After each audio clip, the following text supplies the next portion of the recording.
Good morning. So we're the morning after Halloween, or Samhain.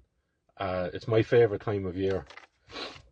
And it always has been, right, as far back as I can remember, because there's a lot of novelty in it as a child growing up. And there's just a lot of interest in it. There's a lot of interesting things in it, in and of itself on the day, right? And as it was years ago anyway. And as you start to peel back the pages of history and mythology, right, you start to see that this is a period of history, or a period of the year, that can be explored endlessly, and there's been some well-trodden paths in the exploration of what this day meant over the course of time to Irish people. And firstly, I suppose my main interest in it naturally was the bonfire, growing up as a child and engaging in it all without anybody having to tell you to do it, right? There was a part to play for every age group and every part of the community in gathering from the bonfire, assembling the bonfire, lighting the bonfire, right, and catering and tending to the people that were around the bonfire. It was a real communal gathering, okay? And that's something that has been dismantled in my time to a massive degree. And I believe that it has been a serious death nail for communities across the country, particularly those that actively engaged in the lighting of bonfires as the coming of the new year, or the ending of the bright side of the year was occurring, right? Because if we remember, the ancient Irish probably had a lunar calendar, which was made up of 12, maybe 13 days or months of 28, right? So it was based on the waxing and waning of the moon, right? So from the nearly blackened out moon to the full moon.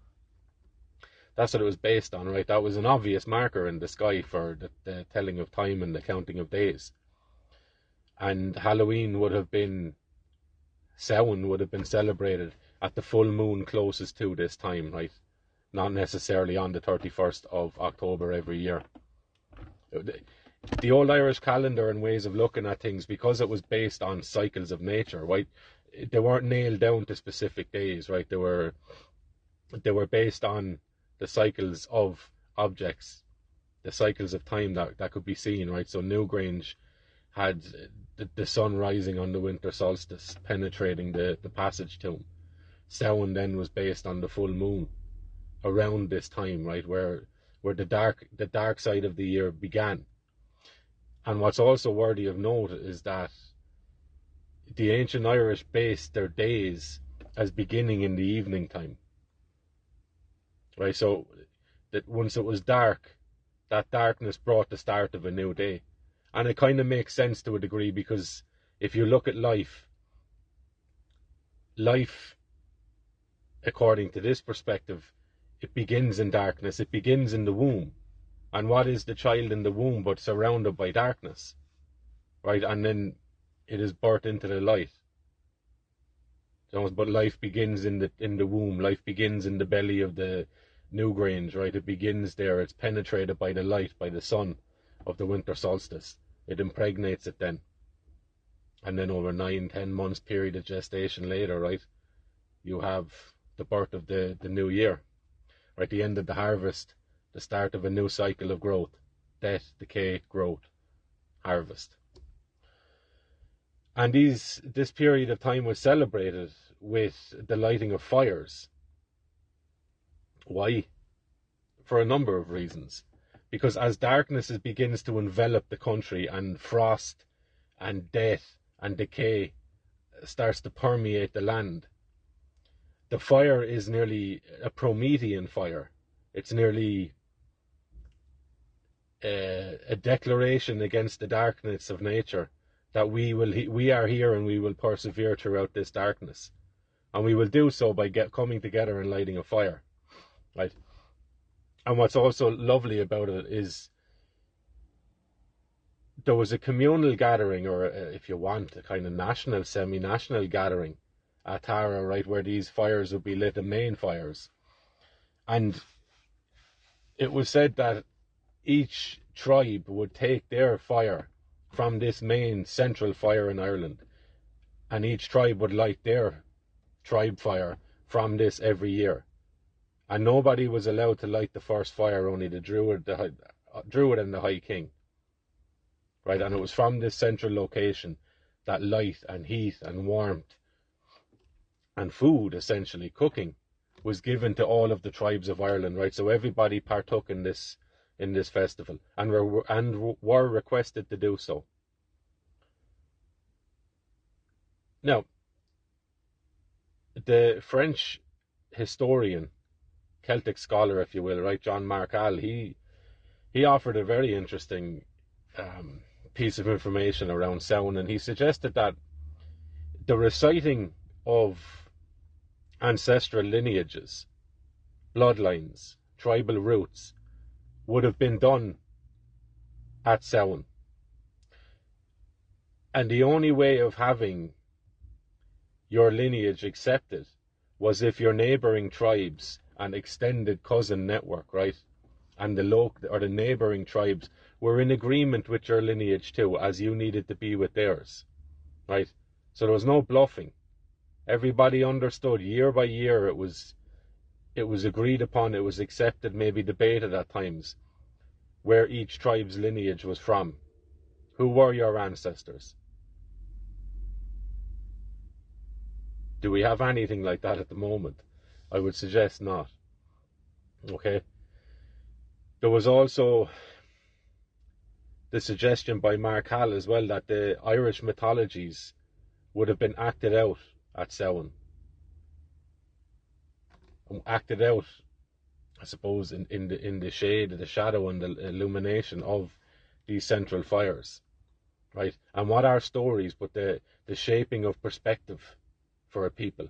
A people's stories are a people's agreed upon perspective on whatever, on who they are, on what existence is, what life is, how you should be with another person, how you should be with yourself, how you overcome adversity, the correct relationship between yourself and the external world, right? The reciprocity of life.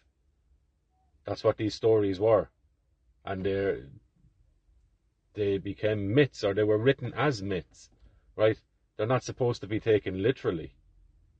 They are like a Rorschach test where you project onto them your perspective, and you read into these stories something of yourself, and that is the conflict, and that's where the questioning of yourself comes from. Much as we empathize with something when we're watching a movie, right? We want the good guy to win. We want the underdog to overcome. We want the king to remain triumphant. It's the same with stories. We read into the stories our own nature, and we will find in those stories characters and situations that question our nature, that pose questions to us on our very nature. So no better time and no better way of solidifying a people than by rehashing and going over each tribe's ancestral lineages, their history, and have it shared and agreed upon by others. So not only were you aware of your own family's history, you were also aware of your neighbours, and you were in agreement with their claim as they are with yours. But you also had a shared mythos, a shared story, on which everybody partook at certain periods of the year, much as with the incoming of Christianity and growing up in my day even, we had the Stations of the Cross, right? Where primary schools would go and act out the Stations of the Cross, these passion plays. It would have been no different. Greece had it as well with their dramas, right, and tragedies. Ireland would have had it too, and Ireland did have it, okay? So this time was a stealing time, steel as in the metal, right, of forming and establishing an annual coherence of perspective amongst the different tribes of Ireland, while also accepting, valuing and agreeing on the differences in the different tribes and their lineages. A fascinating time of year, which has been, I suppose, watered down and diluted. Like, this served a significant political and diplomatic, if you will, purpose. But now all we seem to have is pumpkins and fairies and evil spirits, as if ancient Irish man was crippled with such superstition that everything seemed to be a threat to him. That is the Christian lens on which we look back on these things, totally misunderstanding what was going on altogether, based solely on the fact that Christianity champions literalism. We were told to accept the story of Jesus quite literally. He was half man, half God. He was the only begotten Son of God. He came and sacrificed his life for the sake of ourselves. We're supposed to take this literally. We've been told to take this literally. We've been burnt at the stake and murdered if we chose not to take this literally, or if we dared to offer out an alternative explanation of the story, a metaphorical one, right? So when we look back and we try and evaluate what pre-Christian Irish people were doing, we must acknowledge the fact that we're doing so with the psyche, with the philosophical eye of literalism, which is any of these metaphorical stories that are told in Ireland. We take it literally. So when the Irish speak of fairy or the better people, right, or the good people, we tend to take it literally, that they literally thought that there was little fairies walking around the place. Not so. The fairy forts would have been the burial places at times for your ancestors. So when Christianity comes along and introduces the idea of these Tuatha Danann as fallen angels and evil spirits, maybe slightly demonic or demonic, you must stay away from these places. We must understand what has happened here. And let's not make it cartoonish of what our people were doing at these times. Because there was something else that occurs around this time of year and around these significant places in Ireland, right? So we all, I suppose, are familiar with the growth of the Liberty Cap, right? Or the magic mushroom. And these mushrooms, some of the best places for sourcing them, as illegal as it is, you can go and study them, tend to be around these old ancient sacred sites, right? Places now where there's high towers or there's the Celtic crosses standing, right? These mushrooms tend to grow around these places, so that these places become sacred sites based on the proximity to these fields that sprout forward these mushrooms at this time of the year. Perhaps, right? Perhaps. And again, this is all lost on us if we take things literally. We kind of look back with a bit of embarrassment that, again, how crippled by superstition and magic the Irish people seem to be, right? We seem to have been living in two different worlds simultaneously, half schizoid, only if you take things literally. We have the story of the puka and the folklore of the puka, who would take you on this magical ride, right? Sometimes it can be incredibly pleasurable. Other times it can be harrowing. It can be harrowing. In Waterford, I believe they still call these mushrooms the pookie. Interesting. So the very name of these mushrooms just happens to correlate with a folkloric figure that is related to these otherworldly meanderings around Halloween time. That could be blissful and mind expanding, right? Or mind withdrawing even. Or they could be harrowing and could lead to a total breakdown of a man. What is that? But the different paths that can be taken after consuming some of these hallucinogenic natural properties. So was that what the Irish people were doing at this time of the year? It would absolutely make sense. Absolutely make sense. Every other nation and every other people's had their shamans, their shamans, and their different practices and rituals. The Irish were no different. Why are ours forgotten? Why are ours forgotten? Because they were intentionally distorted and covered up and hidden. Right? By who? By the Roman Church. of course. It's interesting that we're told that St. Patrick came here and kind of just mingled with people, and he was a little bit tolerant of people, but he tried to persuade people that his God was the true God, and better than the Irish gods, or better than the Irish powers as they perceived them. But most of the time he spends writing and talking about the Irish ways is in a derogative manner, speaking down on it. Right, filthy he called them, unclean. Their worship was unclean. But he never describes it. He never tells you or explains why his way or his philosophy is stronger than the Irish people's. He just denigrates what they were doing for the sake of elevating what he was at. Roman expression of theology. He was spreading a Roman theology into Ireland. And in order to do that, in order to allow that to take a foothold, he had to denigrate, as you see happening today, right?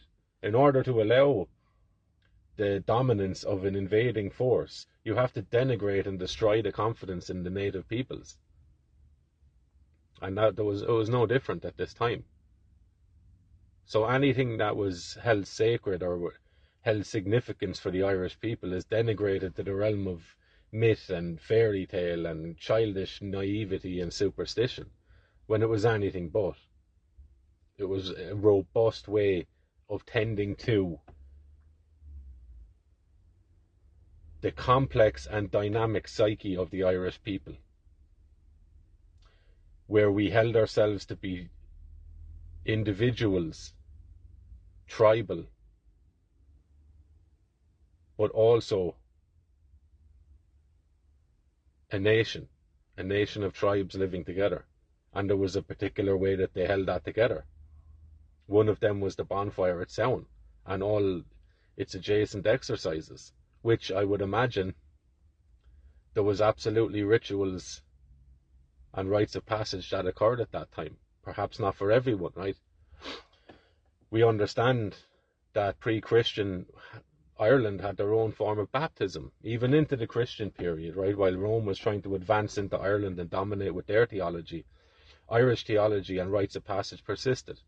One of those was the baptism, which was, and we know this from Pelagius, it wasn't mandatory. It was a rite of passage that was accepted by a man around the age of 30, that he wanted to go through if he wished to live as perfect a good life as he could, right? So he was being initiated into, baptism was an initiation into a way of life, into a certain vocation, perhaps a kind of monk-like life, okay? And it wasn't for the sake of washing away some perceived original sin. That idea did not exist in pre-Christian Ireland. There was Irish scholars and theologians that fought against that very idea. For hundreds of years, they were branded heretics. They were rejected by the Catholic Church. And instead of us taking on their view of humanity, which is that man is inherently good, that man is inherently gifted with free will and choice and reason, the ability to see the right choice, to understand morality, to understand what is good. We didn't walk that path. We chose the Roman path, or the Roman path was pounded into us, right? And which is the likeliest case. It is the most evidenced case. Our good nature was taken advantage of. We were too welcoming. We were too welcoming to a different ideology that over the course of time, we remember that the Vatican said so itself. It thinks in terms of centuries. It doesn't think in terms of 4-year election cycles or 7-year election cycles. It thinks in terms of centuries, right? So they could come in, couple up their deity with something that slightly resembled the Irish understanding of the cosmos. And we know this from the writings of St. Patrick, where he spoke of Jesus being, or God being, the true sun, S-U-N, the physical sun in the sky.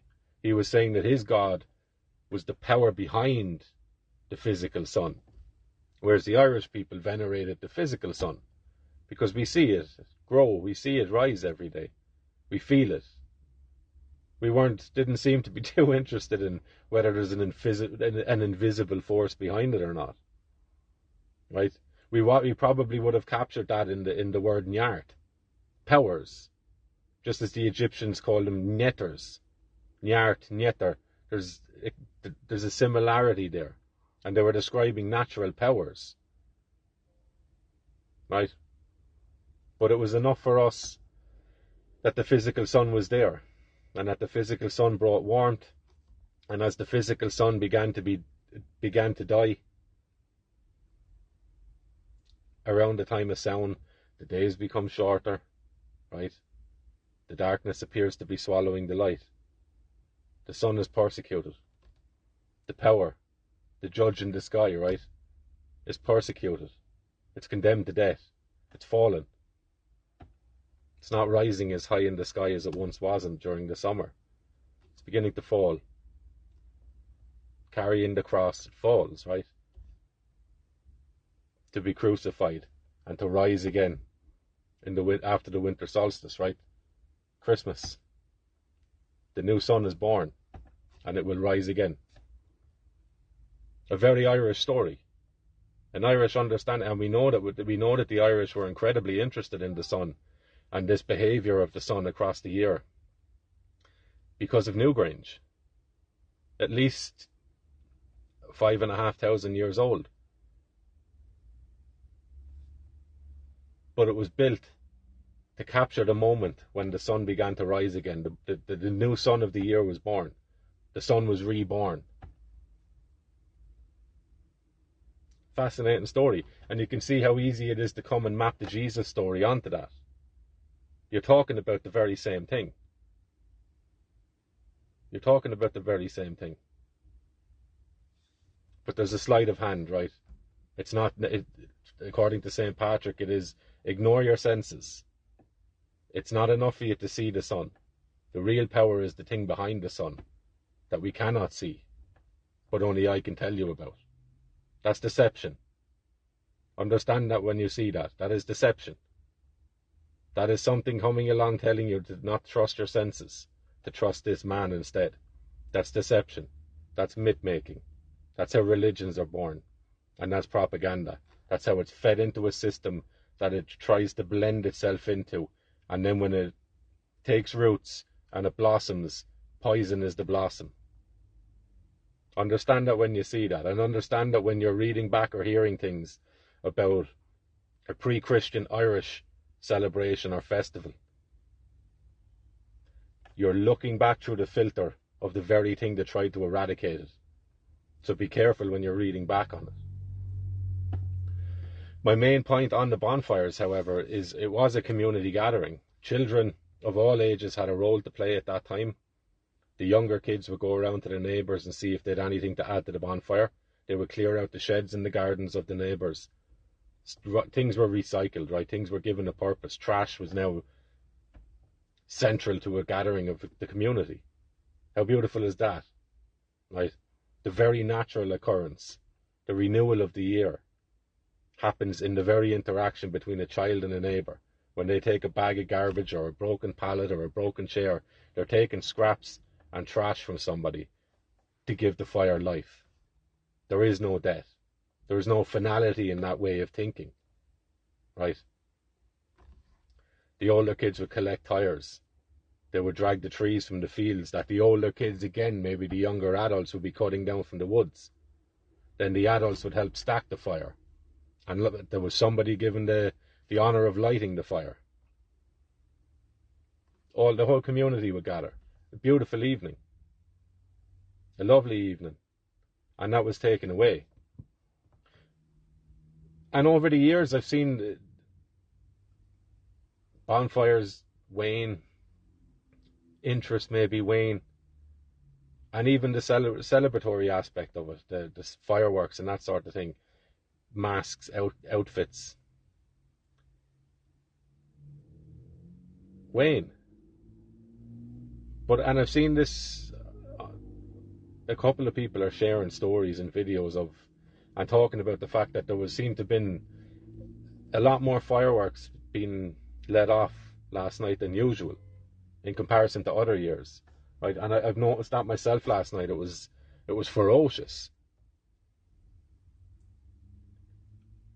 And I am always of the opinion that these smaller things, as above, so below, right? As within, so without. So these smaller instances are snapshots of a greater surface area, right? They're a scene in a movie. They're part of the fractal, right? So what's going on in these smaller instances is indicative of what's going on nationwide and what's going on in the minds and hearts of Irish people. So to see such a ferocious celebration of a truly ancient festival, celebration, rite, ritual, whatever you want to call it, that is quintessentially Irish, is a beautiful thing. And it speaks to a way of understanding the world that is not literal. It is poetic and metaphorical. It's mythological. And it is something that we can all take a bit of heart from, because it's tied essentially to the earth. It's tied to the physical. It's tied to our senses. It's tied to the sky, to the sun, to the moon. It's tied to the real world. In an age that is obsessed with abstractions and categories and labels, the world of the intellect.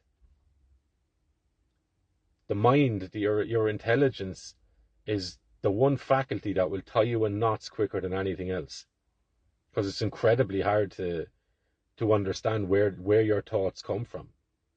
Are they naturally is it a natural outflowing from yourself, or is it the jumbled up repetition of things that you've heard and seen across your lifetime? Your thoughts can be incredibly deceptive.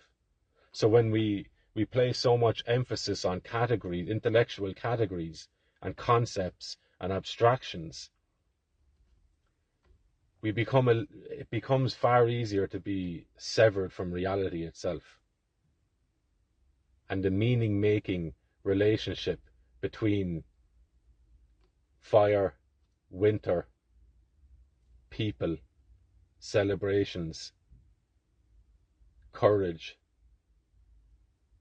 community, time, all these things. A fascinating time. And something that is ours, right? Something that is ours. So I would suggest to people, if you're interested in this, John Markall wrote an excellent book. Have it there somewhere, right? Called The Pagan Mysteries of Halloween. A great book. His name is Jean, Gean, French, Markall, Markale. I would suggest people read that book. It's maybe a couple of 100 pages long. It's a fascinating read. And I think he is a thinker who thinks with, what do you want to call it, a Gaulish, Celtic, Western European mind, pre-Christian mind. He's a pagan by thought, right? A pagan by heart even. He's thinking of these things as what meaning they held, as opposed to them being literal. And I think it's a window that a lot of us need and a lot of us are missing. School doesn't give it to you. And even now it's the facts over feelings, right? So what a thing appears to you, what sort of feeling it evokes from you is irrelevant. What is only relevant now is the agreed upon factual nature of a thing. That just strips the meaning out of everything. And it allows certain Irish people to talk of silliness in terms of Halloween, where we're all terrified of fairies, so we dressed up and tried to scare each other. Right? I don't believe so.